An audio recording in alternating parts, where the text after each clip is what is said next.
E agora o Grupo Mídia recebe no estande aqui na Médica Paulo Fracaro, superintendente executivo da Abimo.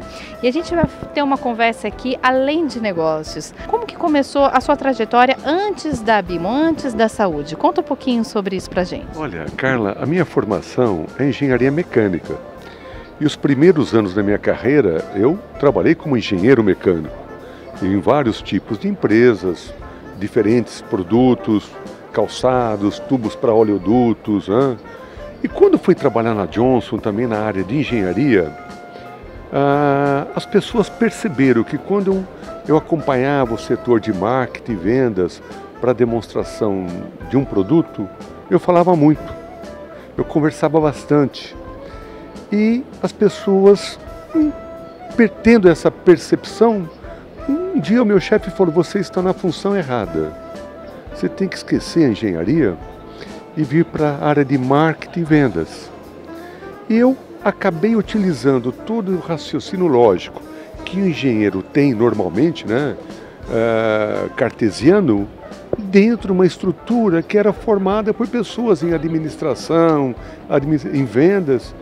E essa junção da minha cabeça de engenheiro com essa qualidade, essa facilidade da comunicação, tornava meus raciocínios assim, muito lógicos e fáceis de serem compreendidos. E eu acabei sendo transferido para a área de marketing e vendas em São Paulo. E aí eu me transformei num engenheiro quase médico. E daí nunca mais eu saí. Até que veio um grupo internacional que queria construir uma fábrica no Brasil na área médica e precisava de um engenheiro que pudesse auxiliar a construção da fábrica, mas que também conhecesse a área de mercado para que pudesse, naquele período que a fábrica fosse sendo construída, começar a introduzir os conceitos que essa empresa queria trazer para o Brasil. E meu currículo caiu como uma luva. Eu era como presidente da Fresenius, eu era vice-presidente da Abimo, mas eu tinha uma participação na Abimo assim muito devagar. Assim, cada 2 meses nós tínhamos uma reunião de diretoria, porque meu foco era a presidência da Fresenius. Quando eu me aposentei, eu pedi, eu sou muito amigo do Franco, falei: Franco, eu gostaria de ficar uns dias a mais na Abimo, porque nós tínhamos acabado de perder o diretor administrativo, nós precisaríamos substituí-lo e nós estávamos à procura desse diretor, mas com um perfil administrativo. Eu falei: deixa eu ficar um pouco na Abimo para entender que tipo de pessoa que nós deveremos ter para a Abimo. E eu voltei e falei: Franco, nós precisamos ter uma pessoa que já foi empresária, não é o administrativo, porque os nossos associados querem conversar com pessoas que também conhecem o dia a dia deles. Ele falou: então fica você. E aí eu falei: eu acho legal, eu acho que vou fazer uma experiência. E foi outra grande decisão que eu tive na vida. É lógico que com o aval da diretoria da eleita, que era onde o Franco era o presidente, e fiquei dentro da Abimo. E aí eu falei: Franco, eu queria profissionalizar a Abimo em todos os segmentos, em todos os setores, e tratar uma Abimo como uma entidade organizada, com planejamento estratégico, com orçamento, com gerentes, com funções bem definidas. E aí ele falou: carta branca, faça aquilo que você achar melhor, e é o que eu tenho feito até hoje. Líder é saber ouvir. O bom líder é aquele que sabe ouvir, e naquilo que ele ouviu, ele consegue fazer um planejamento ou dar uma resposta para aquelas perguntas que chegaram até ele, muitas vezes não em forma de perguntas, mas em forma de uma frase afirmativa, que você sabe que aquilo não é conclusivo. Então, o bom líder é saber ouvir. Quando nós começamos a trabalhar dentro da Abimo, a gente sabia que todo mundo questionava a parte tributária do produto brasileiro. E ao mesmo tempo a gente começou a entender cada vez mais por que o produto importado chegava até o Brasil, quando adquirido pelos hospitais públicos e beneficentes, sem pagar nenhum tributo. E tínhamos aquela lamúria, aquele choro. E nós começamos a tentar, nessa escuta dessas lamúrias, nós paramos de ouvir e fomos entender o que acontecia. E vimos que a Constituição brasileira, que deixava esse gap tributário, e vimos que mexer na Constituição também era muito difícil. E fomos atrás do governo, num trabalho de formiguinha, mostrando esse caos que esse gap da Constituição provocava.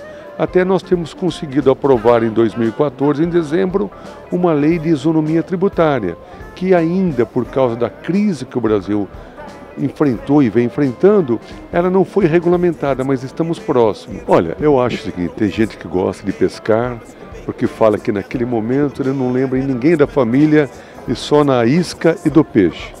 Eu nunca tive paciência para pescar, meu pai era um bom pescador, mas desde criança eu sempre fui apaixonado pela aviação. Só que quando eu queria ser piloto, mas eu tinha uma alta miopia. E naquele tempo, para você ser piloto, os cursos exigiam que você tivesse a vista perfeita. Mas com o passar dos anos, a legislação foi modificando e você tendo o uso de lentes corretoras ou óculos, você poderia voar. E eu, já idoso, fui atrás desse sonho. E aí eu comecei a frequentar escolas de pilotagem, mas na época eu fui atrás de aviões muito pequenos, né? Sempre aviões monomotor, porque eu queria ter prazer de voar, né? Então eu comecei a frequentar aulas, curso de pilotagem. Nunca terminei, é verdade.